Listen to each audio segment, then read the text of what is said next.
தூத்துக்குடி மாவட்டம் அண்ணா நகர் பகுதியில் உள்ள சாலையில் சென்டர் மீடியன்களில் வைக்கப்பட்டுள்ள விளம்பர போர்டுகளை அகற்றுவது தொடர்பாக விளக்கமளிக்க மாவட்ட ஆட்சியர் மாநகராட்சி ஆணையருக்கு உயர்நீதிமன்ற மதுரை கிளை உத்தரவிட்டுள்ளது.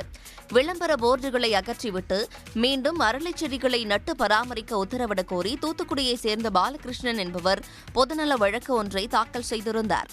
அதில் அண்ணா நகர் சாலையில் ஏற்கனவே நடப்பட்டிருந்த அரளிச் செடிகள் அகற்றப்பட்டதால் காற்று மாசுபாடு ஏற்படுவதோடு விபத்துகளும் அதிகரிக்கும் நிலை ஏற்பட்டுள்ளதாக மனுவில் சுட்டிக்காட்டியிருந்தார்.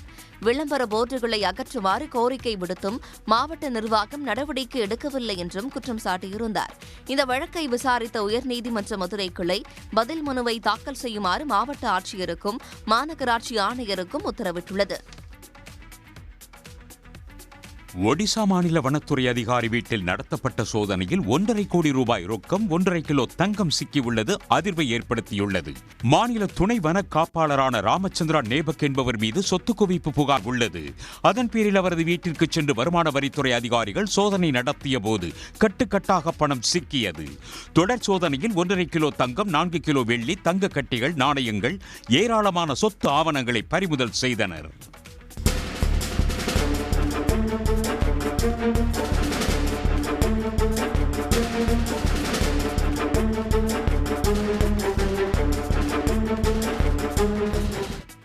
மாதம் சுமார் 70,000 ஊதியம் பெறும் ராமச்சந்திராவுக்கு பல கோடி சொத்து இருப்பது குறித்து விசாரணை நடத்தி வருகின்றனர். இதனிடையே தமது மகன் தொழில் மூலமும் அவரது திருமணத்துக்கு பரிசாகவும் பணம், தங்கம், வெள்ளி பொருட்கள் கிடைத்ததாக அவர் விளக்கமளித்துள்ளார். இந்தியாவுக்கு எதிரான 4வது டெஸ்ட் போட்டியில் 3ஆம் நாள் ஆட்ட நேர முடிவில் இங்கிலாந்து அணி 544 ரன்கள் குவித்து அசத்தியுள்ளது. முதலில் பேட் செய்த இந்திய அணி முதல் இன்னிங்ஸில் 358 ரன்கள் சேர்த்தது. இதையடுத்து களமிறங்கிய இங்கிலாந்து அணிக்கு தொடக்க வீரர்கள் சிறப்பான அடித்தளம் அமைத்தனர். பின்னர் வந்த ஜோ ரூட் இந்திய பந்துவீச்சை நேர்த்தியாக எதிர்கொண்டு சதம் விளாசி அசத்தினார். ஒரு பக்கம் சீரான இடைவெளியில் விக்கெட்டுகள் விழுந்தாலும் மறுபுறம் இங்கிலாந்து பேட்டர்கள் ரன்களை குவிக்க தவறவில்லை.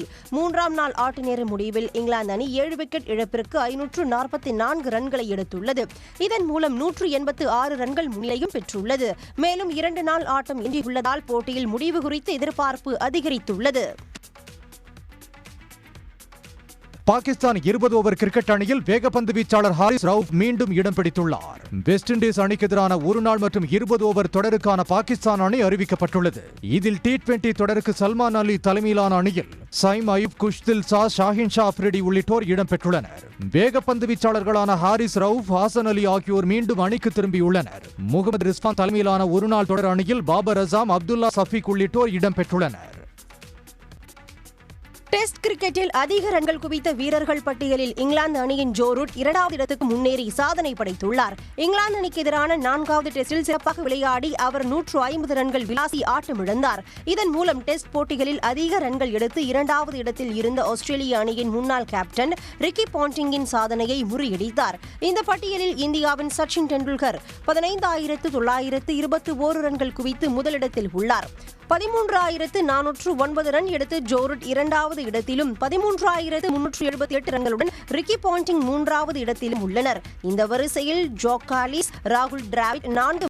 அதிமுக ஆட்சி அமைந்தால் ஜல்லிக்கட்டு விளையாட்டை மேம்படுத்த நடவடிக்கை எடுக்கப்படும் என எடப்பாடி பழனிசாமி தெரிவித்துள்ளார். பரப்புரை சுற்றுப்பயணத்துக்கு புதுக்கோட்டை மாவட்டம் விராலிமலை சென்ற அவருக்கு அதிமுகவினர் உற்சாக வரவேற்பு அளித்தனர். தொண்டர்கள் மத்தியில் பேசிய பழனிசாமி அதிமுக ஆட்சியில் மருத்துவ கல்விக்கு முக்கியத்துவம் கொடுக்கப்பட்டதாக தெரிவித்தார். விராலிமலையில் தான் அதிகமா ஜல்லிக்கட்டு நடவுகின்ற தொகுதி. நம்முடைய இளஞ்சிங்கங்கள், இள வீரர்கள் காளையை அடக்கின்ற விதம் இந்த தமிழகம் மட்டுமல்ல, இந்தியா மட்டுமல்ல, உலக அளவில் இந்த காட்சி பார்க்கறாங்க. அப்படிப்பட்ட ஜல்லிக்கட்டு அதிமுக ஆட்சியில மேலும் உங்களுக்கு தேவையான வசதிகள் செய்து கொடுக்கப்படும் என்ற ஜல்லிக்கட்டு தொடர்பாக காளை உரிமையாளர்கள் கோரிக்கை மனு அளித்துள்ளதாகவும் அதனை நிறைவேற்ற நடவடிக்கை எடுக்கப்படும் எனவும் எடப்பாடி பழனிசாமி குறிப்பிட்டார். தமிழகத்தை மீட்போம் என சுற்றுப்பயணம் மேற்கொண்டுள்ள எடப்பாடி பழனிசாமியை முதலில் பாஜகவிடம் இருந்து மீட்க வேண்டும் என்று துணை முதலமைச்சர் உதயநிதி ஸ்டாலின் விமர்சித்துள்ளார். அண்ணா அறிவாலயத்தில் இளைஞரணி புதிய நிர்வாகிகள் அறிமுக விழா நடைபெற்றது. இதில் கலந்து கொண்டு பேசிய அவர் திமுக அரசின் திட்டங்களை மக்களிடம் எடுத்து கூறி ஆதரவு திரட்ட வேண்டும் என்று தெரிவித்தார். பொறியியல் மாணவர் சேர்க்கைக்கான 2ஆம் கட்ட கலந்தாய்வு இன்று தொடங்குகிறது. இதில் கலந்து கொள்ள 98,565 மாணவர்களுக்கு அழைப்பு விடுக்கப்பட்டுள்ளது.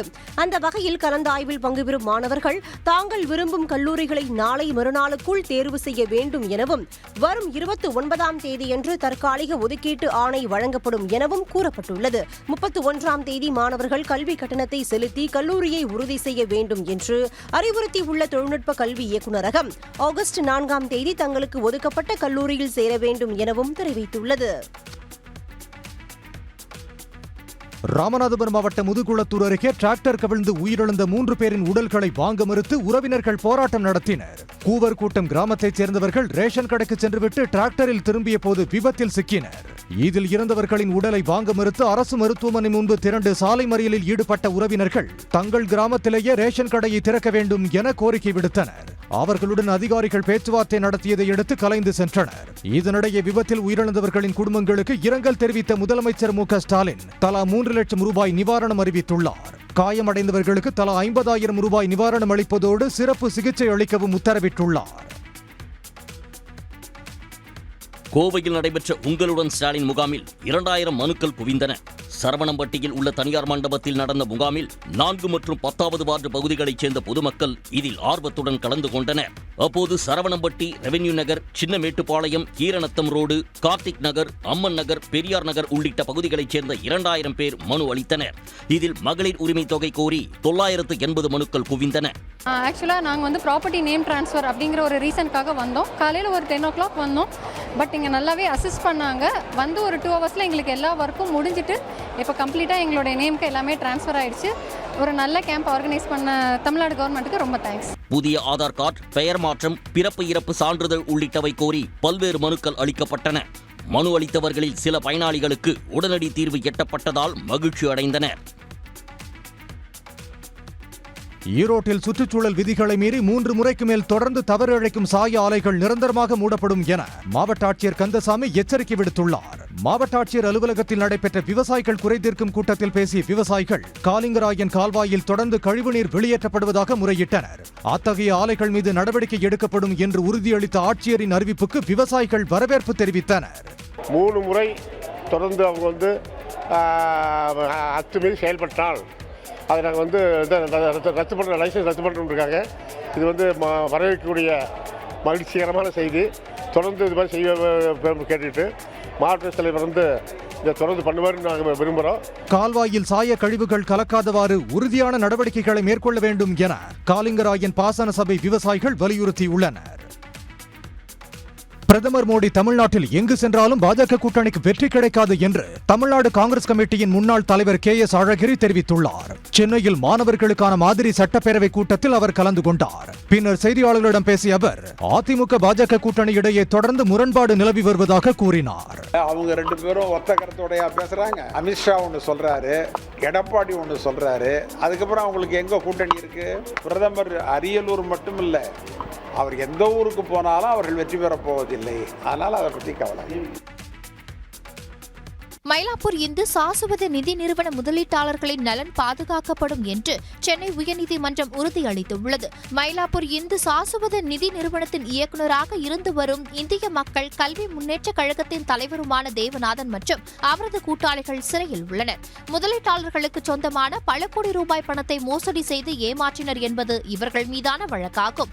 இந்த சூழலில் ஜாமீன் கோரி 3வது முறையாக சென்னை உயர்நீதிமன்றத்தில் தேவநாதன், குணசீலன் ஆகியோர் மனு தாக்கல் செய்தனர். இந்த மனு மீதான விசாரணையின் போது தேவநாதன் தாக்கல் செய்த பாதிக்கும் மேற்பட்ட சொத்துக்கள் வில்லங்க சொத்துக்கள் தான் என்று போலீசார் தெரிவித்தனர். மறுபுறத்தில் தேவநாதன் வசம் உள்ள 2000 கிலோ தங்கத்தை வைத்துதான் தங்களின் முதலீட்டு பணத்தை தங்களுக்கு வட்டியுடன் திருப்பித் தர முடியும் என்று முதலீட்டாளர்கள் தெரிவித்துள்ளனர். கொடைக்கானலில் உரிய அனுமதியின்றி செயல்படும் காட்டேஜ்களுக்கு சீல் வைக்கும் பணிகளை வருவாய்த்துறை அதிகாரிகள் தொடங்கியுள்ளனர். கொடைக்கானல் தாலுகாவின் கிராமப்புற வீதிகளில் விதிகளை மீறி செயல்படும் காட்டேஜ்கள், ஹோட்டல்கள் மீது நடவடிக்கை எடுக்க நீதிமன்றம் உத்தரவிட்டது. பொதுமக்களின் உதவியுடன் 600க்கும் மேற்பட்ட காட்டேஜ்களை அடையாளம் கண்டுள்ள வருவாய்த்துறையினர் அவற்றிற்கு நோட்டீஸ் அனுப்பியுள்ளனர். முதற்கட்டமாக ஆய்வுப் பணிகளை தொடங்கியுள்ள அதிகாரிகள் விதிகளை மீறி செயல்பட்ட 2 காட்டேஜ்களுக்கு சீல் வைத்துள்ளனர்.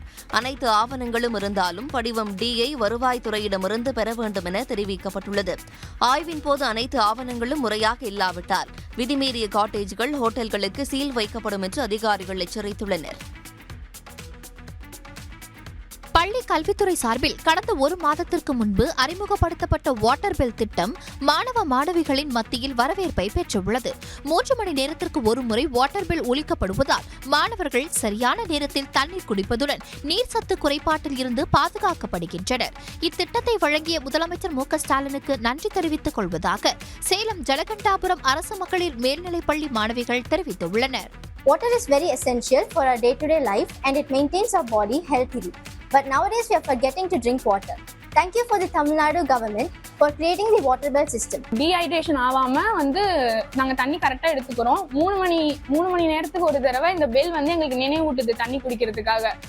2000க்கும் மேற்பட்ட மாணவிகள் படித்து வரும் ஜலகண்டாபுரம் அரசு மகளிர் மேல்நிலைப் பள்ளியில் இத்திட்டத்தை ஊக்கப்படுத்தும் வகையில் மாணவிகளின் பெற்றோர் இருவர் வாட்டர் பெல் ஒலி எழுப்பும் கருவியை வழங்கியுள்ளது குறிப்பிடத்தக்கது. சபாநாயகர் ஓம் பிர்லா தலைமையில் நடந்த அனைத்து கட்சி கூட்டத்தில் நாடாளுமன்றத்தை சுமூகமாக நடத்த ஒருமித்த முடிவு எடுக்கப்பட்டுள்ளது. நாடாளுமன்ற மழைக்கால கூட்டத்தொடர் கடந்த 21ஆம் தேதி தொடங்கியது. பீகார் உள்ளிட்ட பல்வேறு விவகாரங்களை எழுப்பப்பட்டதால் கடந்த 5 நாட்களாக அவை நடவடிக்கைகள் முடங்கின. இந்நிலையில் நாடாளுமன்றத்தை சுமூகமாக நடத்துவது குறித்து அனைத்து கட்சி கூட்டம் சபாநாயகர் ஓம் பிர்லா தலைமையில் நடைபெற்றது. அப்போது கேள்வி நேரத்தின் போது எதிர்க்கட்சி உறுப்பினர்கள் முழக்கமிட்டது ஏமாற்றம் அளிப்பதாக சபாநாயகர் கூறினார். நாடாளுமன்ற விதிகளை கடைபிடிக்க வேண்டும் என்று அவர் அறிவுறுத்தினார். சபாநாயகரின் கோரிக்கையை ஏற்று நாடாளுமன்றத்தை சுமூகமாக நடத்த அனைத்து கட்சிகளுக்கிடையே ஒருமித்த கருத்து எட்டப்பட்டுள்ளது. இதன் மூலம் திங்கட்கிழமை முதல் நாடாளுமன்ற அலுவல் பணிகள் சுமூகமாக நடக்கும் என்று தெரிகிறது. ஜிபே, போன்பே, பீம் போன்ற பண பரிமாற்ற செயலிகளை பயன்படுத்துவோருக்கு ஆகஸ்ட் 1ஆம் தேதி முதல் புதிய விதிமுறைகள் நடைமுறைக்கு வர உள்ளன. இந்த வழிகாட்டு நெறிமுறைகளை இந்திய தேசிய கொடுப்பனவு கழகம் வெளியிட்டுள்ளது. அதன்படி ஒவ்வொரு பண பரிமாற்றத்திற்கு பிறகும் வங்கி கணக்கில் எவ்வளவு இருப்பு உள்ளது என்பதை பயனர்களுக்கு வங்கிகள் தெரிவிக்க வேண்டும்.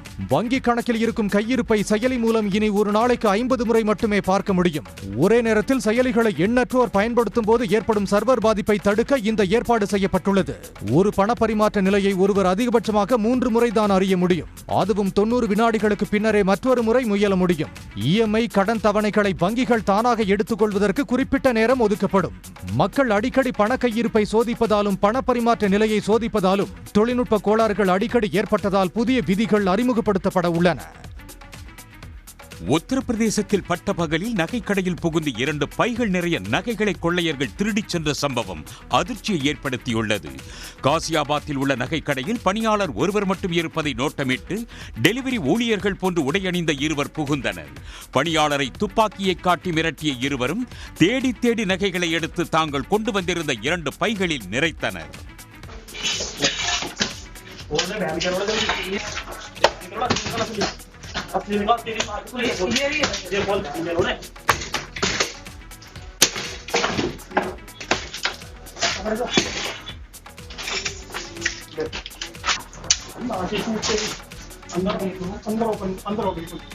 பின்னர் அங்கிருந்து பைக்கில் தப்பிச் சென்றதும் அதன் பிறகே பணியாளர் மற்றவர்களை உதவிக்கு அழைத்ததும் வீடியோவில் பதிவாகியுள்ளது. இதன் அடிப்படையில் கொள்ளையர்களை போலீசார் தேடி வருகின்றனர். உடனுக்குடன் செய்திகளை தெரிந்து கொள்ள சன் நியூஸ் பெல் ஐகானை கிளிக் பண்ணுங்க.